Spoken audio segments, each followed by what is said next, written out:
Je suis Nicolas Carlési, président fondateur de la société Iadis. C'est une société que j'ai créée en septembre 2016, initialement au Bagne. Nous sommes situés maintenant à Roquefort-la-Bédoule. Et nous concevons, fabriquons, commercialisons des robots dédiés à l'entretien des plans d'eau. Il s'appelle le Jellyfish Bot. Il permet notamment de collecter des macrodéchets et des hydrocarbures à la surface des plans d'eau. Nous avons 25 robots commercialisés qui sont utilisés à travers le monde. 16 en France et 9 à l'international. Le prix de départ, le starter kit comme on l'appelle, c'est 10 000 €. L'ambition, c'est vraiment de faire du Jellyfish Bot un outil incontournable pour la préservation des plans d'eau et de se développer à l'international, tout d'abord Europe et Asie, ensuite se développer plutôt en Amérique dans un second temps. Nous sommes dans l'atelier de fabrication de Iadis, c'est là où sont assemblés les robots. Donc là, ce sont 3 robots qui vont partir pour le mois de décembre, notamment au Havre, à Saint-Nazaire et en région parisienne. Le temps de fabrication de robots est d'environ une semaine. Si on fabrique un seul robot maintenant, en multipliant les robots, ça nous permet de fabriquer en série et de descendre à environ 2 jours de fabrication par robot.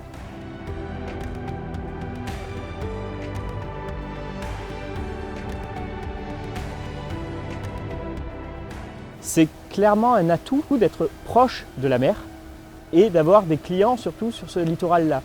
Pourquoi? La Méditerranée est une des mers les plus polluées au monde. Pourquoi? Parce qu'il y a beaucoup d'agglomérations, il y a beaucoup de population sur son pourtour. Et le fait d'être situé là, c'est vraiment, on se rend compte des problématiques qui mettent en avant les fonctionnalités du Jellyfish Bot.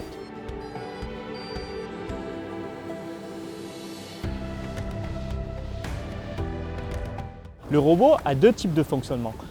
Tout d'abord de façon téléopérée, donc un opérateur va le téléopérer à distance, le manipuler via une radiocommande et le contrôler pour collecter tous les déchets flottants.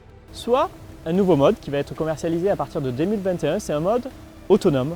Donc l'utilisateur lui définit une zone de nettoyage, va lui envoyer sa mission et le robot va de façon entièrement automatisée nettoyer cette zone.